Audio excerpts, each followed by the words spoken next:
So, what do I have here? I have. Go get the new brew things. The new hotness? I got new hotness. I got new brew things. I was gonna make coffee for the podcast. If I get bring it the whole thing, man. Oh. I was gonna show the process of using the new hotness for the coffee. I was gonna do it in the podcast, but there's varying sizes. Well, yeah. There's 3 different sizes. Oh, we should have recorded it for the patrons. And maybe we can still do that. We can still do that. But it was the first experience. We can still do it though. So we have our, these are known as Ibeck. And they're little pots for brewing coffee. And they're awesome. It's the same Quite pot, heavy, pretty sturdy. Same pot that they use in the Turkish coffee. It's similar they because put it in the same. these are stainless steel. The ones that for the Turkish coffee, the real ones are Copper copper. or brass? No, copper. And, they're a little more ornate and all that kind of stuff. So we just got cheap shit. Because, Budget. But, this is what you have to do when you run out of filters. And you can't find filters. And, yeah, I'm almost out of all the coffee filters. And we're buying coffee that is made for this style of brewing. Right. So It's super fine. yeah, it's almost like flour. It's so fine. The coffee grind is so fine that it is like our grinder that we had or have in Mexico. I don't know if we have it anymore, if we sold it or whatever. I think we sold it. Anyway, that grinder, it couldn't do what needs to be done for this kind of grind. You have to have a special kind of grinder to get this kind of It was powder. pretty fancy. It Yep. had multiple And it won't. levels. The grinders to grind the coffee the way that it needs to be here for this kind of brewing is super fine. It's so fine that when you brew it, it's all brewed in this on top of the stove, and you basically are I don't know if you can see that, but it's like powder on my fingers, this little bit that was just on the rim. But it's literally like the stuff that's coming in through the stuff coming through the windows. And when you drink it, you're still not even getting it in your mouth. Nothing's floating. It's all just falling to the bottom. You had the grounds at the bottom, and it had created almost a schmear. A schmear. A slurry? Yeah, I don't think a coffee- schmear. I don't think a coffee ground schmear. I don't think a Nutella. schmear is what you're talking about here. Yeah, it was really thick. Yeah, it was kind of, but it was Like you flipped it upside down and it's it good. I still have to try to drink it with the stronger coffee, the dark, the medium to dark. I have one Egyptian coffee over there that is it's medium to light, and I have one that's dark that I haven't used it with yet, and I had the one Turkish coffee, which I did do today, and it tasted pretty good. You gotta see how the Turkish Delight changes the experience. Nah, I don't really care about Turkish Delight. I'm never gonna sit down and drink my coffee. The way that you're supposed to use this is you put your sugar in the bottom, you put your water in, you put your sugar in, put the coffee in, you heat it all up and you don't touch it, and then it's supposed to caramelize the sugar in the bottom, and then you stir it, and then you leave it until it boils. And that's the brewing process. And then you pour it into your cups. I'll never do the sugar thing, which maybe I will one day, but I'm not a sugar coffee guy. I'm a coffee guy. But you're also supposed to eat the Turkish Delight with the sugar coffee. Yeah, Turkish Delight with your sugar coffee. Yeah, So but Turkish Delight isn't super sweet. you're getting sugar on top of sugar on top of sugar. But it's a dessert. It's a sweet thing. It is a sweet thing. You got like It's a sweet thing compared to like toilet paper. what? It's sweet compared to nothing. not sweet. It has a sweetness. All right. So learned this week that taking photos is endangering your camera in Egypt, which was not great news. Was not happy about this idea that if I take my camera out, I'm basically, I might be in an area where I can't take photos that I won't know. I was told that if it's posted you can't take photos, don't take photos. Okay, well, duh. Don't take photos of police. Okay. Yeah. Don't take well, you know what, honestly, that's not a oh yeah thing. We can take photos of anything we want to in the United States. There is no time that you can't take a photo unless it's posted, you cannot use a camera in this area. Right. I wouldn't take a photo of a police officer anyway.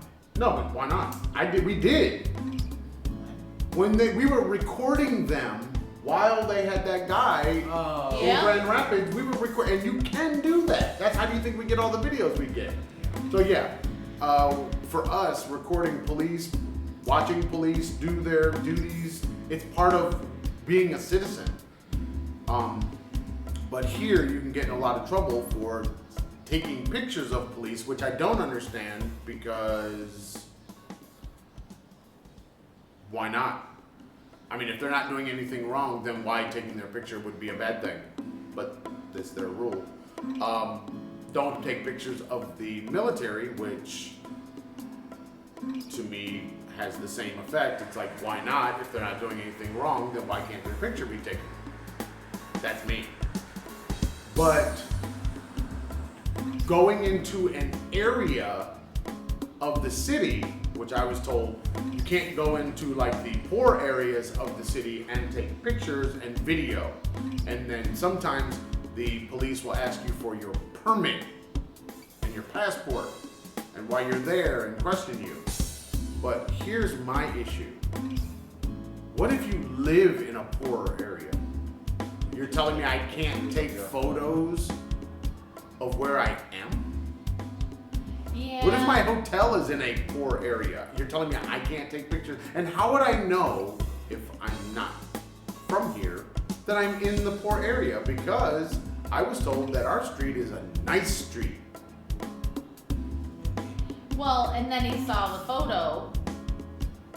Okay, so the person was saying that we live in a nice area, and he pulls up this photo online to show us what we can't take photos What of. a negative or a bad area, a bad quote unquote bad area And is. the street literally looked like our street. And when Aaron said, this looks like our street, he's like, no, you live in a nice area. And so Aaron had to get someone else who's been here to confirm this looks exactly like our street. So he's saying we can't take photos on our street. Right.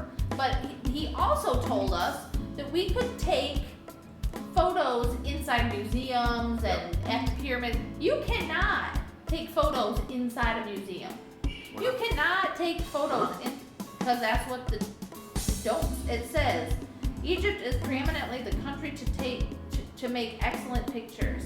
Keep in mind, however, that filming inside many museums, monuments, and tombs is prohibited. Filming.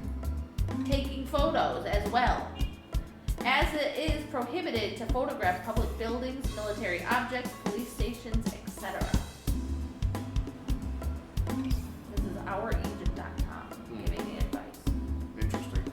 Yeah, I don't understand the you can't take photos. I had some people respond to my concern online, and they were saying I was there during the Arab Spring. I took lots of photos of everything and all, and I'm wondering if this is a reaction To that. to the idea that these people did take photos at one time. Those photos got out. It did not shine a good light on the country. So then the security services of the country then cracked down on people taking photos. Why don't you tell folks what the Arab Spring is? Because not everybody knows what that Okay, is. y'all can look that up. I'm not necessarily. Why not? Why? mean, we call it the Arab Spring in the West. It was, I think it was a young people uprising, but it was maybe wider than just college-age students uprising inside of Arab nations, but I think more localized in Egypt, because that's what we saw the most of. We saw Tahrir Square and which is just down the street from 5 us. minutes from us. But it was just a protest that lasted for a time. I can't remember how long that lasted. I don't remember all the details anymore. I just know that we call it the Arab Spring, like it was starting over or starting anew with a different political ideology and motivation for how people chose to live their lives. It's kind of a line of demarcation, but from what I understand, it does not mean things necessarily got progressive. It's not about moving in that direction. It was maybe mainly internal. I don't know. I really don't know much about what it was like, say, to live and be Egyptian in Egypt, right? Before the Arab Spring, and then how that changed after the Arab Spring for that population. I have no idea. I really don't know. Do you know? Yeah, I don't. So, hey, what are you doing? Why are you taking the new hotness? New hotness, that's what.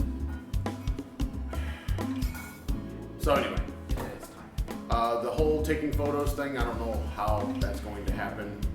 Maybe my camera never leaves the apartment. I don't know. Is it already left one? Yeah. Just kind of disconcerting because it's like, that's kind of why you came here. Was to take photos. It's, one of the places in the world where you want to take photos of everything from the Nile to the pyramids and everything in between. It's like going to Fiji and saying you can't take photos. Yeah. It's like going to Thailand and telling you can't have a pineapple. You got anything else? Nope, I'm done. That's it? Just hope.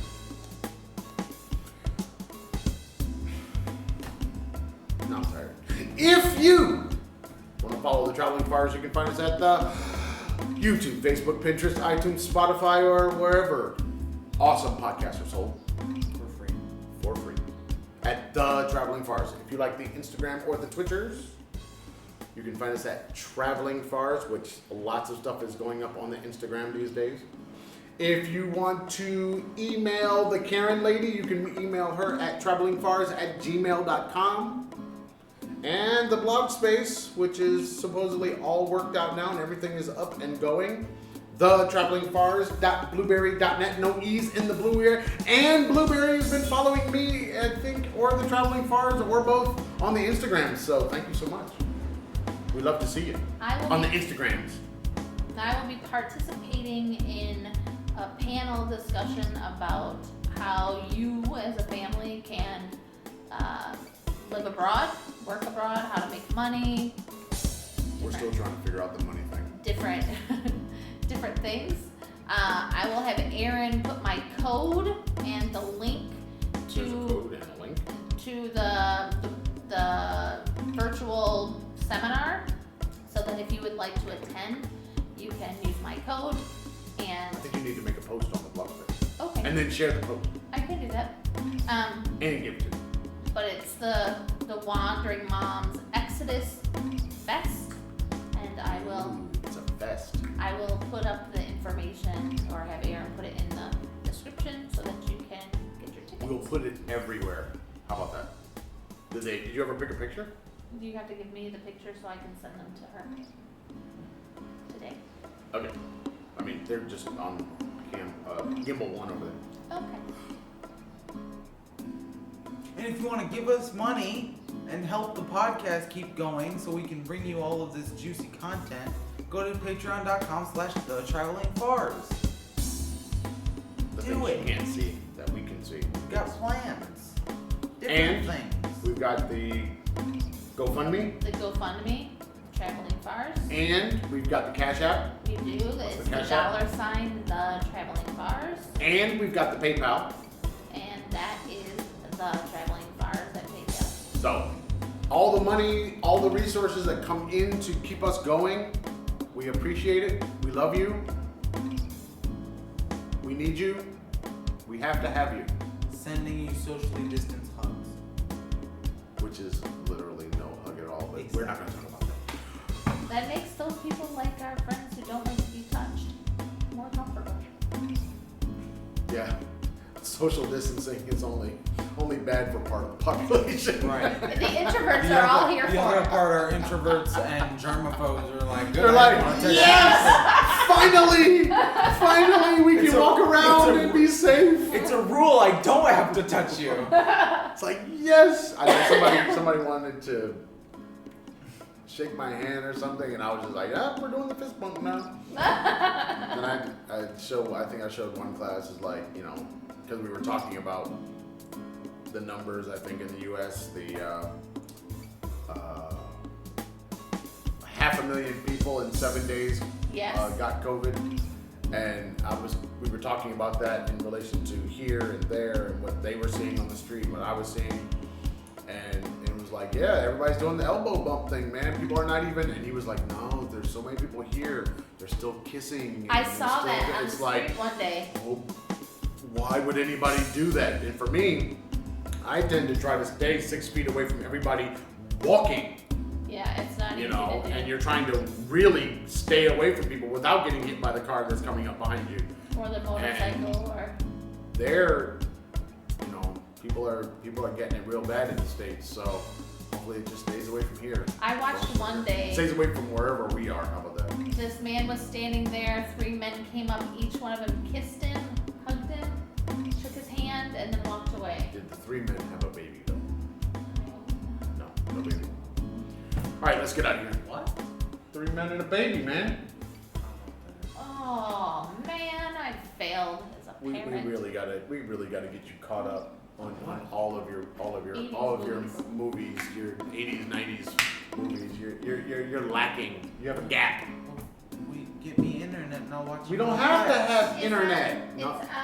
It's They're on Tom the Selleck. hard drives. You can watch them, man. It is Tom Selleck. iPad. Tom Selleck has nothing to do with internet. No, it's just a movie.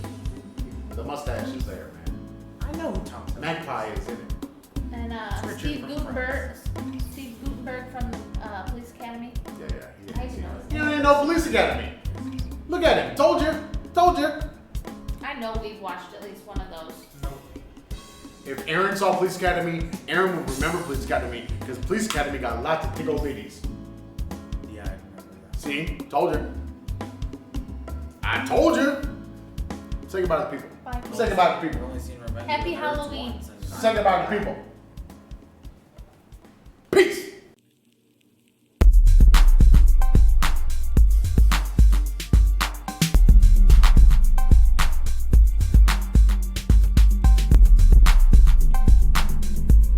Sure.